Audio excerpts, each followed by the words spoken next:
Let's talk about the relegation battle, because there's some big names starting to get drawn into that. There was a while when it looked as though the bottom three were sort of adrift, and it looked as though it was going to be done and dusted quite early. But if we look at the bottom of the table, you've got Norwich down there, as you said. They're bottom, and they look like they're sliding in the wrong direction even further. Yeah. Watford, yes, they're within touching distance, but struggling to get the performances in there. Burnley starting to put a couple of decent results, decent performances together, but it's Everton who look the team that around this sort of time of year. If we looked at Everton there, you'd say any other season you go, but they'll probably be all right. They'll get out of it. It doesn't feel good around Everton at the moment. It doesn't feel like they've got the fight in them. We talked about acquiring squads for relegation battles. That squad was not brought together to fight a relegation battle, but they're in it. The manager, Frank's gone in there. Yes, they were in a perilous position. They're in a worse position now. Can't get a result. I mean, the performances at home to away from home, chalk and cheese. You know, I thought they were unlucky against Man City to get the opportunity. Rodri handball, should have had the opportunity to level the game up. Didn't get it, went against them. I think they're really suffering now. Needs to find some characters, needs to find the right way to play. I thought they were going to be dangerous against Tottenham. They go to the Tottenham Hotspur Stadium and they play wide open, you know, and leave Harry Kane and Son with the freedom of the park. You can't play that way. You need to protect the back players. At the moment, your back players are not good enough. You have to sort your midfield out in front to give them that protection and then play counter-attacking football. Going forward, they've got decent players. I thought Gordon's been outstanding this year. Excellent. He's really emerged as a top player. You obviously got Richarlison, you've got Calvin Phillips back there, you've got Townsend sitting on the bench. You have got Decore. I mean, these players you talk about, I mean, they're not relegation battle players, but they're in there. They're in there for a reason, because they ain't been good enough. Have they got the fight for it? I'm not holding my breath here for them. It didn't look that way against Tottenham, and I think the contrast between that and the Manchester City performance is an interesting one, because maybe it's just when it feels as though there's something in it for them at home. We can see that style of performance, and when the game's gone, it seems to sap everything from them.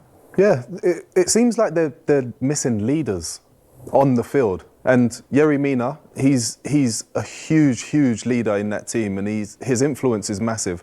I don't think he's the best defender I don't think he's the best player they've got, but he's got something that the other ones don't have, and that's a big vocal presence. And when he's on the field, they're not making as many silly mistakes as when he's not on the field. You know, Mason Holgate and Keane at the back don't fill me with much confidence. But then Tim touched on it before. You've got the players in front. You've got Alan, you've got Decore, who should see where the issues are, the danger lays, and just give them that little bit of support. They don't have that. If Yerry Mina, and I don't mean to put it all on Yerry, but if he's in there and he knows that his defensive partner's struggling or not as strong, he's calling one of the midfield boys and saying to them, look, drop back 5 yards, give me another 5 yards, and just give me that protection that I need in front. They don't have that. It's like, right, I played this position, I'm not deviating away from what I'm supposed to do. If you make a mistake, that's on you. They've never been relegated. No, they've never been relegated. They've been close a couple of times, but could this be the season? How much danger are they in, do you think? I don't know if it's just the fact that they've never been relegated, the fact it's Everton, you think, no, surely not. I still think they won't. The interesting thing is, talk about that midfield protection. They were great against City in that respect, with Van der Beek in that midfield three as well. They worked really hard. Richarlison dropped in as well. They were robbing the ball off De Bruyne left, right and centre, you think.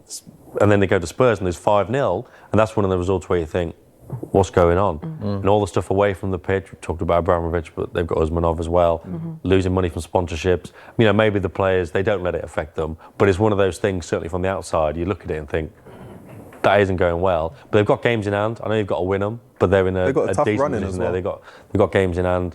I think, I don't know who's going to be there. I don't know who that third one's going to be, because now it's probably not going to be Newcastle. You think Watford and Norwich, I don't think it'll be Leeds, but then you think Burnley have probably got a result in them. So if it is out of the three, I mean, they did get a win. They have got that advantage already in terms of they haven't got the games in hand, but they've got a bit of a gap. But I mean, they got the win, but it was against Norwich. It doesn't tell me they're going to win the next few games. Exactly, and because they started the season so well, they have all those points in the bank. I wouldn't be surprised if they got caught. Yeah, it's so hard to predict. Are you confident with Leeds staying in the Premier League? I am.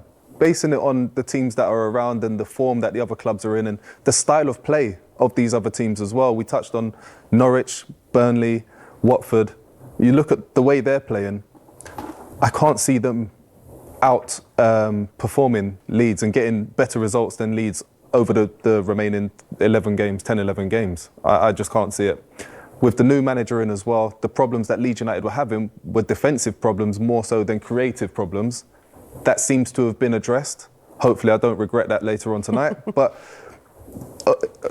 I'm not worried, I'm not concerned. I'm not concerned for Leeds. For Everton, yes. Well, what do you think? Who's the third one? Well, I'm concerned for everyone apart from Norwich and Watford. I think they're gone, unfortunately, two of my old teams. But I think it's 1 from 5. I think everyone's going to be in that right to the wire. Sean Dyche for me always gets the job done. Everyone says maybe this year he's going to come up short. Why? Got players who know what it's like to fight down there right to the wire, never get flustered with a situation. Because they are a team that is built for a relegation battle. Absolutely, because success to them is to be in the Premier League next year. And that's what he just got to do, to keep ticking that box. So he recruits that.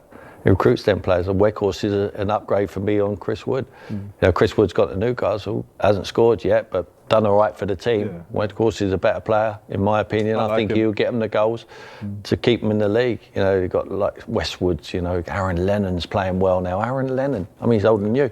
You know, but he just sets them up. He sets them up to stay in the Premier League. I think Dyche knows what he's doing.